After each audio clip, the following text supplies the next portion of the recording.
இந்த உருளைக்கிழங்கு மின்னல் தாக்கி அடுத்த நிமிஷமே உயிர் வருது. அப்படி அது வெளியே நடந்து வந்தா ஒரே ஷாக்கு. கிருடா அப்படின்னு பார்த்தா ஒரு அம்மா டாக்டர் ஆபரேஷன் பண்ற மாதிரி வெட்டி வெட்டி வெட்டி வெட்டி ஃப்ரெஞ்ச் ஃப்ரைஸ்க்காக பொரிச்சிட்டு இருக்கு.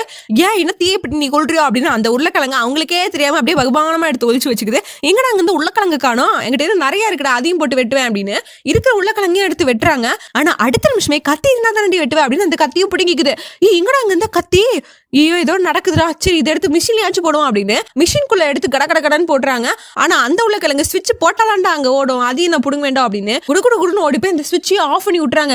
என்னடா நடக்குது, எல்லாமே தப்பு தப்பா நடக்குது அப்படின்னு கீழே போய் பாக்குறாங்க. இந்த உருளைக்கிழங்கு அந்த ஸ்விட்சை கழட்டி விட்டுருக்கு, நீதான் இதுக்கெல்லாம் காரணமா அப்படின்னு உன்னிய சிப்ஸ் போடுறா அப்படின்னு வெட்டலாம் ட்ரை பண்றாங்க.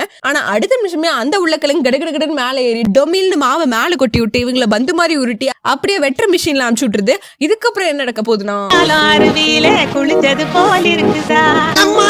நீங்க உருளைக்கிழங்கு லவரா இருந்தா ஒரு கமெண்ட் தட்டி விட்டு போங்க. மேலும் சந்திப்போம். பை.